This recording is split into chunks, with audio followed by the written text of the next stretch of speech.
Hello and welcome back to Daily English Dialogue. I'm Sarah. And I'm Tom. Great to have you with us again. In our last episode, we learned how to order food at a restaurant. Today, we have another essential skill for travelers in everyday life. Today we're going to learn how to ask for and give directions in English. Getting lost can be stressful, especially in a foreign country. But if you know the right phrases, asking for directions becomes much easier. We'll teach you how to politely ask for help, understand directions, and even give directions to others. As always, we'll speak slowly and clearly for our beginner learners. And we'll review all the important vocabulary and phrases at the end. Let's get started. Tom, imagine you're visiting a new city and you're lost. What's the first thing you would do? I'd probably look around for someone to ask, but I'd make sure to approach someone who doesn't look too busy or in a hurry. Good thinking. How would you start the conversation? I'd say, "Excuse me, could you help me?" Or, "Excuse me, I'm a bit lost." Perfect. Starting with "excuse me" is polite and gets their attention. What would you ask next? I'd say something like, "Could you tell me how to get to the train station?" Or, "Do you know where the museum is?" Those are great phrases. You can also say, I'm looking for example, I'm looking for the post office. Right. Or, how do I get to Central Park? Exactly. Now, what if you need a specific address? You could say, "Could you direct me to 42 Main Street?" Or, "I'm trying to find this address," while showing them your phone. Good idea. Using your phone to show the address or a map can be very helpful. What if you want to know if something is nearby? You can ask, is there a pharmacy near here, or is there a bank around here? And if you want to know the distance, you might ask, "How far is it?" Or, "Is it within walking distance?" Perfect questions. Now let's talk about understanding the directions people give you. When someone gives you directions, they'll use words like left, right, and straight. Right, they might say, go straight ahead, or keep going straight for 2 blocks. Or turn left at the traffic light, or turn right at the corner. What about when they mention landmarks? They might say, "Walk past the coffee shop," or "Go until you see the big church on your left." Or it's next to the supermarket, or it's across from the library. Those landmarks are really helpful. They're easier to recognize than street names sometimes. Absolutely. What about when someone tells you it's on a certain side of the street? They might say it's on your left, or it's on the right-hand side, or you'll see it on your left after the bank. What if they mention cardinal directions like north, south, east, or west? That's more common in some places. They might say, "Head north on this street," or "Walk east for about 5 minutes." Though I find that confusing sometimes. I prefer landmarks and left-right directions. Me too. What about when they tell you about distances? They might say, it's about a 5-minute walk, or it's just around the corner, or it's about 2 blocks from here. Or, "It's quite far. You might want to take a bus." Good point. What if the place is difficult to find? They might say it's a bit tricky to find, or it's hidden down a small alley, or look for the blue door. It's easy to miss. Those warnings are helpful. Now, what if you don't understand the directions?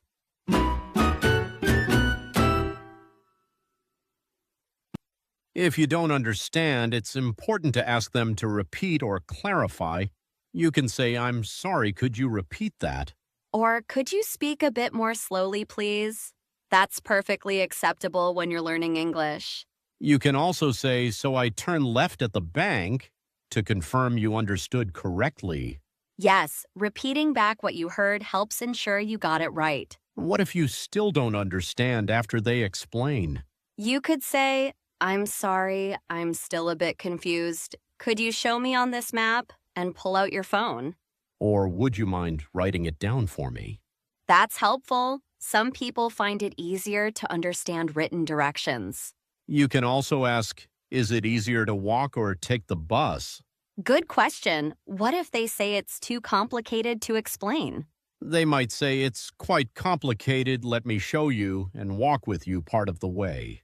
How kind, though don't expect that every time. Of course not, but people are often surprisingly helpful. Let's talk about different types of places you might need to find.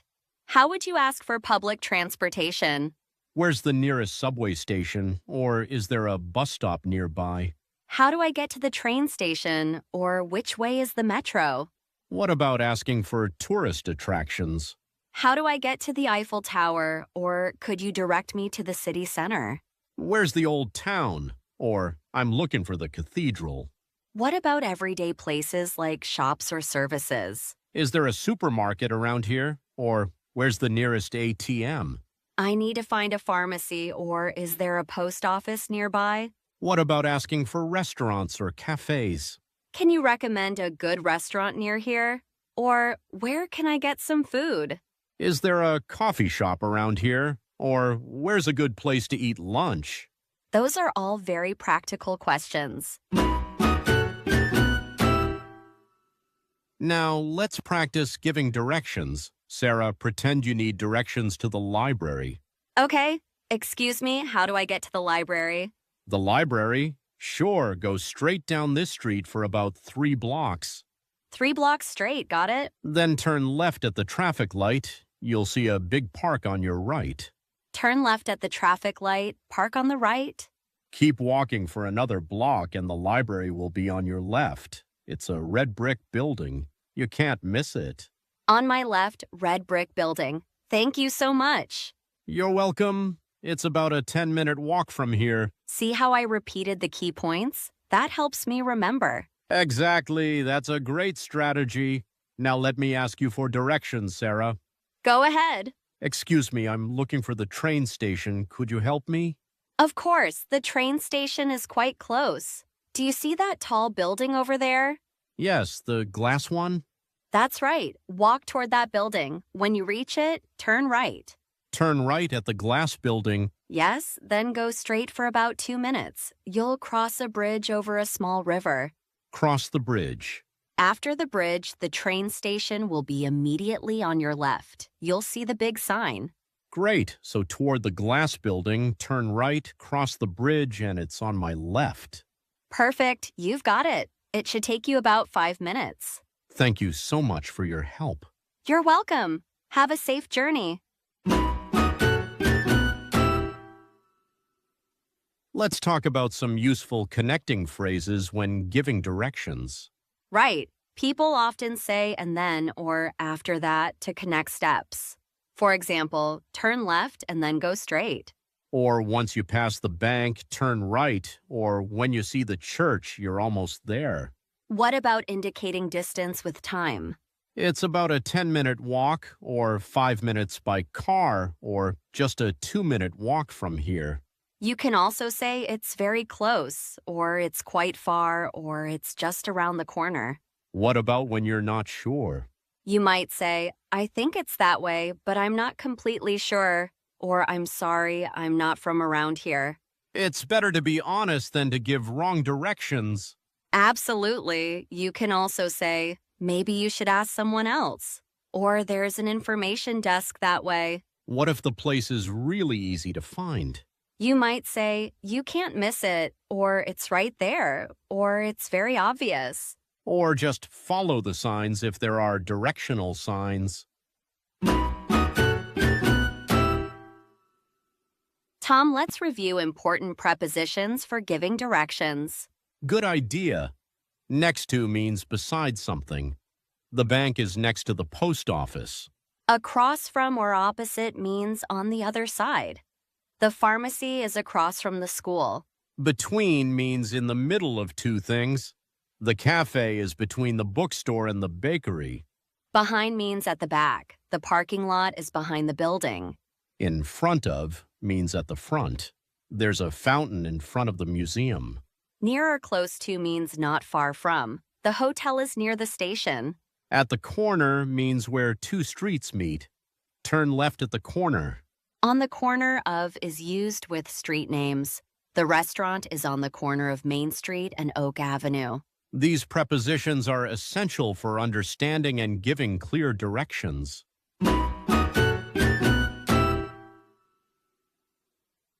What if you follow the directions but still can't find the place?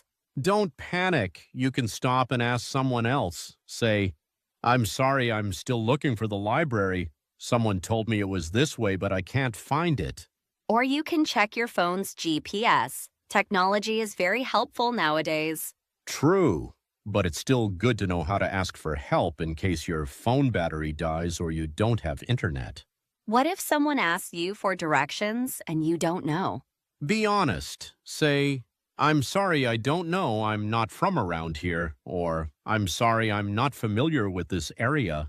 You can also try to help by saying, but there's an information center over there, or maybe try asking at that shop. Being polite and trying to help, even if you don't know, is always appreciated. Let's review the essential vocabulary for asking for and giving directions. Asking for directions. Excuse me, could you help me? How do I get to? Where is? I'm looking for. Is there a near here? Basic directions. Go straight, turn left, turn right, keep going, walk past, cross the street. Distance and time. It's close or far? About 5 minutes, 2 blocks from here, just around the corner, within walking distance. Landmarks. Next to, across from, between, behind, in front of, on the corner of. Clarifying. Could you repeat that? Could you speak more slowly? So I turn left at. I'm sorry, I'm confused. Giving directions. Go straight for, blocks. Turn left, right at, you'll see, on your left, right. It's the building with. Useful phrases. You can't miss it. It's easy to find. Look for the. When you see. Being polite. Always say, excuse me, please, thank you, and I'm sorry when appropriate. Now you know how to ask for and give directions in English. Remember, most people are happy to help if you ask politely. Don't be afraid to ask for clarification or to have them repeat something. Practice these phrases and you'll feel confident navigating in English-speaking places.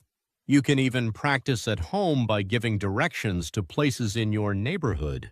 That's great practice. Thank you for listening to Daily English Dialogue. Don't forget to subscribe for more helpful English conversations.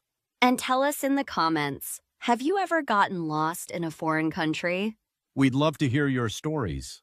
Keep practicing every day. Until next time, happy learning. Goodbye, everyone. Safe travels.